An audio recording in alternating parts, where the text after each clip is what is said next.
Bismillahirrahmanirrahim. Assalamualaikum warahmatullahi wabarakatuh.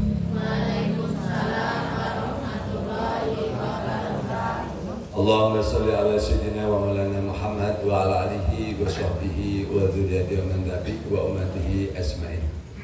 Rabbi zidni ilma warzuqni fahma, rabbi shrah li sadri wa yassir li amri wahlul 'uqdatam min lisani yafqahu qawli. Amin ya rabbal alamin. Ya Allah, ya Syekh Qadir, ya Allah Rabbul Alamin. Kepada hadirin jamaah Masjid Agung Lintas Asta yang saya hormati, yang insya Allah senantiasa dirahmati Allah SWT pada hari ini, hari Rabu tanggal 16 Juli tahun 2025. Mari kita bersama-sama membaca kitab Al-Berjanji tentang Maulid Kanjeng Nabi Muhammad SAW. Jadi ini nyata ya, saya sering sama Pak DKM itu. Jadi contoh barusan, saya nggak pernah janjian. Jadi beliau ngajak sholawatan shollu ala nabi. Saya baca kitab berjanji. Nah, itu sholawat yang saya susun itu adalah isinya tentang perintah untuk bersolawat. Shollu ala nabi, bersolawatlah kepada kanjeng Nabi. Mana Allah, innallaha wal malaikata yusholluna ala nabi. Jadi saya tidak janjian, itulah namanya karomah. Karomah siapa? Karomahnya kanjeng Nabi Muhammad Sallallahu Alaihi Wasallam. Jadi ketika orang itu tulus hati, saya tulus hati pengen katakanlah istilahnya menghormati kanjeng Nabi, jadi kontakkan. Jadi kronologi selawatannya pun akhirnya tanpa harus berjanjian itu oleh Allah dikontakkan berkronologis. Itu ya, makanya Bapak Ibu semuanya, insya Allah kalau orang itu istiqomah tulus sholawatan, itu insya Allah dilapangkan segala permasalahan urusannya, dilapangkan rezekinya, kemudian disehatkan insya Allah. Tapi itu tadi saya berkali-kali sholawat ini Bapak Ibu semuanya saya ngajak itu sayangnya saya, bentuk sayang saya Bapak Ibu semuanya ngajak sholawatan. Kenapa? Biar menjadi wasilah kita selamat dunia dan akhirat. Itu janji.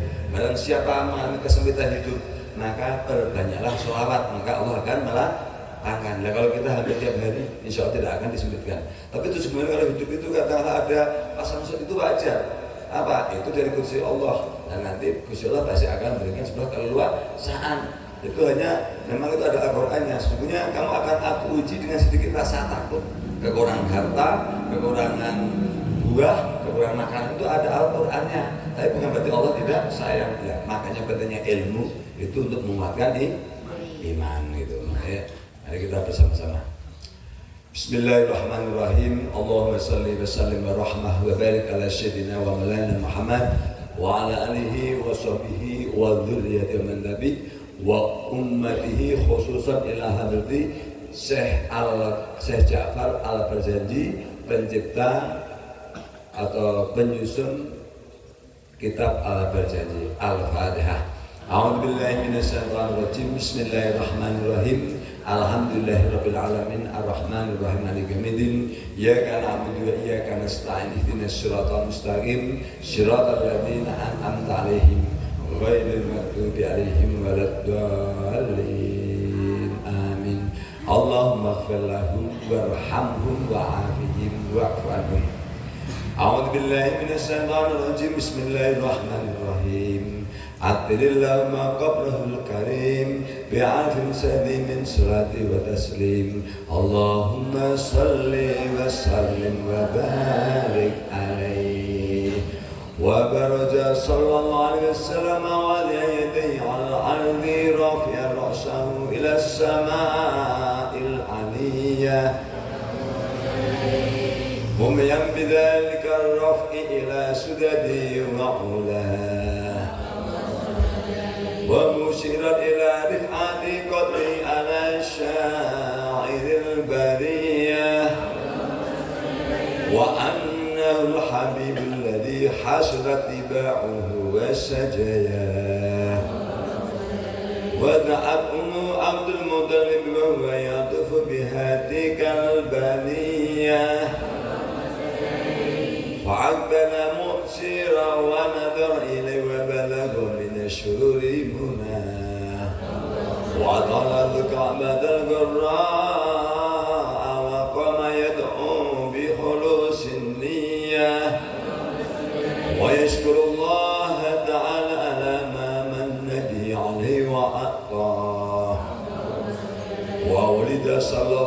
والسلام نظيفا محضونا مقطوع السرة بيد القدرة الإلهية طيبا دهينا مخلة بكحل العناية عينا وكلا حتنا وجدتك نسب ليال سمية وعلم الأنعام والسماء محمد وأكرم مسواه عبد اللهم قبره الكريم بعمسد من صلاة وتسليم اللهم صل وسلم وبارك عليه. Ya Allah, harumkanlah makam Nabi Muhammad SAW yang mulia dengan semerbak pewangian sholawat dan salam. Allahumma salli wa sallim wa barik alaih. Ya Allah, limpahkanlah sholawat, keselamatan, keberkahan kepada junjungan kami Nabi Muhammad SAW. Wa baraza sallallahu alaihi wasallam wa bi ayyadihi ala ardi lifarasahu ila sama'il aliyah. Nabi Muhammad SAW lahir dalam posisi telungkup. Kedua belah tangannya diletakkan di atas bumi dan kepalanya menengadah ke langit yang tinggi. Ini Kanjeng Nabi Muhammad sudah sebentar lahir. Jadi biar tahu sejarahnya.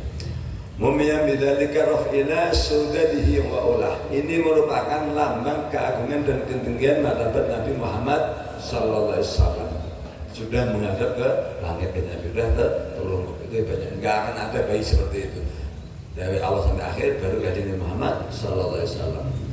Wa musyirat ila rifatihi qadrihi ala sa'il bariyah, dan menunjukkan ketinggian kodratnya. Jadi kodrat itu ketetapan Allah melebihi seluruh alam semesta. Wa anul habibul ladzi hasad dima'ahu wa sajayah, dan sesungguhnya beliau adalah kekasih Allah yang sangat baik watak dan akhlaknya. Makanya maksud Kanjeng Muhammad SAW itu belum pernah melakukan mubah aja, belum pernah, apalagi salah, apalagi dosa. Ini ada sebuah kisah. Kanjeng Muhammad SAW saat masih remaja, saat mengembalakan domba itu mendengar kalau sekarang hajatan, ada dangdutan di bawah itu. Kanjeng Muhammad sedikit katakanlah ada hasrat. Kanjeng Muhammad langsung dibikin kantuk oleh Allah SWT, langsung tertidur.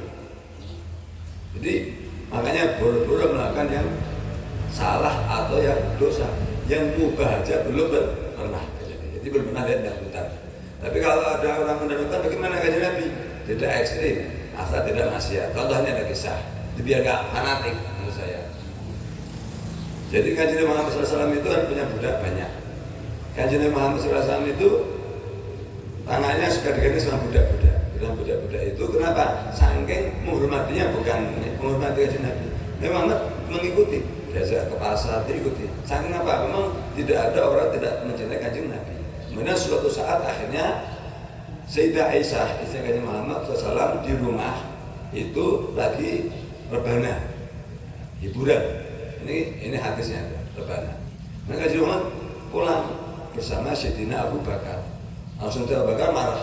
Wahai Aisyah, kan itu Sayyidah Aisyah itu kan istri Kanjeng Muhammad, putrinya Sayyidina Abu Bakar As-Siddiq. Kemudian marah, wahai Aisyah, bukankah ini sangat dipuji oleh Nabi? Kemudian Kanjeng Muhammad, wahai Sayyidina Abu Bakar, sesungguhnya biarkanlah mereka adalah manusia yang memiliki rasa, mereka butuh hiburan, singkat seperti itu. Langsung dipersilakan. Makanya kenapa akhirnya musik itu boleh selama tujuannya tidak untuk maksiat. Itu dasar hadis itu. Artinya ketika Kanjeng Nabi Muhammad membolehkan, kan nggak mungkin Sayyidina Aisyah maksiat juga kan tidak mungkin. Hanya rebana itu, rebana biasa. Nggak mungkin sudah kan nggak mungkin. Itu sama. Nabi Muhammad itu semuanya terpelihara kehormatannya. Jadi rebana biasa gitu nyanyi lah. Kalau kita nyanyi senandung gitu. Sama budak-budaknya. Jadi itu salah satu dasar hukum bahwa musik itu boleh selama tidak untuk maksiat. Tapi kalau mohon maaf, kalau misalnya yang mengundang syahwat apa ya, itu menjadi haram apapun itu. Jadi itu ilmu. Kemudian wa anal habib alladhi hasanat tiba'uhu wa sajayah, dan sesungguhnya beliau adalah kasih Allah yang sangat baik watak dan akhlaknya. Wa da'at umhu Abdul Muttalib wa huwa yatufu bihadi kalbaniyah, dan ibunya memanggil Abdul Muttalib. Jadi ketika kelahiran Nabi Muhammad, langsung Sayyidah Siti Aminah manggil Abdul Muthalib, itu kakeknya Nabi Muhammad. Yang saat itu beliau sedang melakukan tawaf keliling Ka'bah. Jadi kakeknya Nabi Muhammad lagi tawaf. Jadi kakeknya Muhammad itu tidak musyrik karena mengikuti agama Nabi Ibrahim. Fa'atala mu'jiran wa nadara ilaihi wa balagha min asyururi munah. Maka segera beliau mendatangi dan memandanginya dengan hati yang riang. Akhirnya Abdul Muthalib mendatangi cucunya Nabi Muhammad sallallahu alaihi wasallam. Kemudian wadkhala al-Ka'bah al-Gharra'a wa qama yad'u bi khulusin niyyah, dan membawanya masuk ke Ka'bah. Nabi Muhammad dibawa masuk ke Ka'bah serta membacakan doa yang tulus. Itu langsung Nabi Muhammad dibawa ke Ka'bah oleh kakeknya Abdul Muthalib, didoakan di dalam Ka'bah. Makanya Nabi Muhammad itu orang yang sangat suci. Jadi pertama kali didoakan di dalam Ka'bah, rumah Allah, Baitullah. Dan wa yashkurullah ta'ala ala ma manna bi alaihi wa atah, dan beliau bersyukur Allah Ta'ala atas anugerah yang telah diberikannya. Wa ulida sallallahu alaihi wasallam nadima mahtunan maqtu'an surati biyadil qudratil ilahiyah.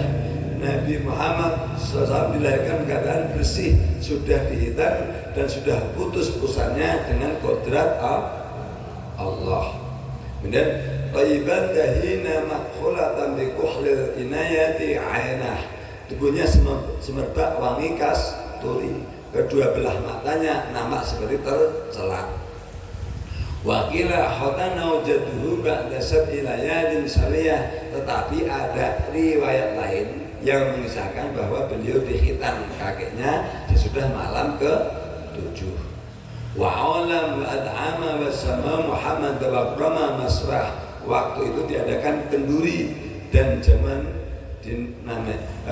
namanya bayi Nabi Muhammad di walimah diatur dengan rati. Ya, ini dasar hukum kenapa yang namanya akikah itu 7 hari.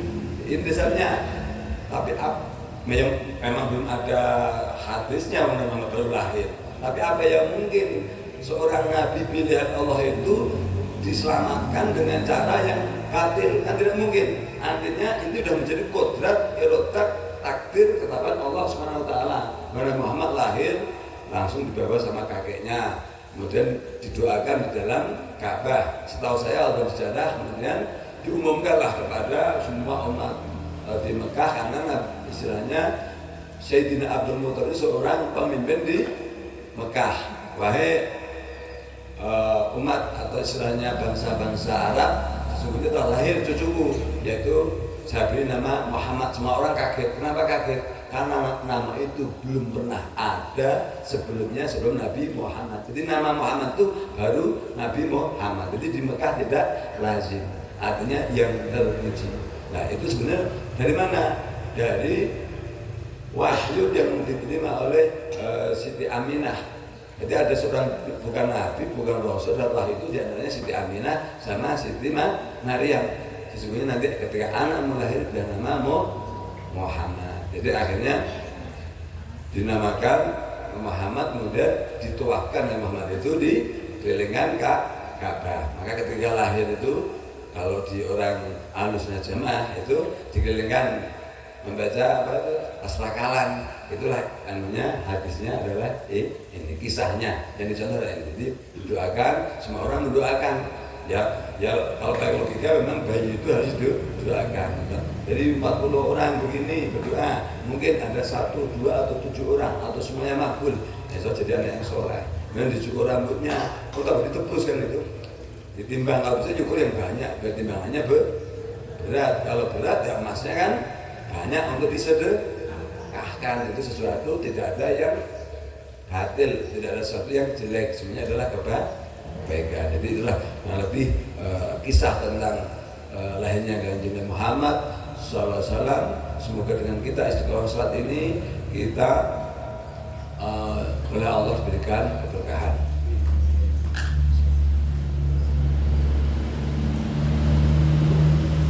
Sebagai penutup saya minta bacaan Al-Fatihah 1 kali. Semoga Allah SWT usaha kita kembali, omset banyak, berkah, banyak dan juga berkah.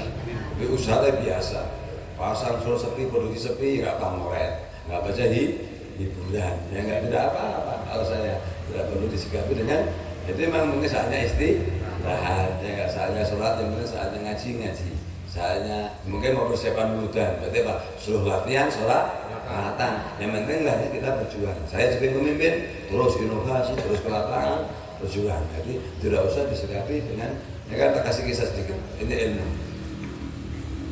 Jadi ada kisah Nabi Ayub, saya tambahin. Jadi Nabi Ayub itu oleh Allah SWT itu dulu orang paling tampan di zaman Bani Israil. Kemudian paling kaya, anaknya 9, cantik-cantik ganteng-ganteng. Singkat cerita, 16 tahun dia kaya raya. Setelah itu dia jatuh miskin oleh Allah.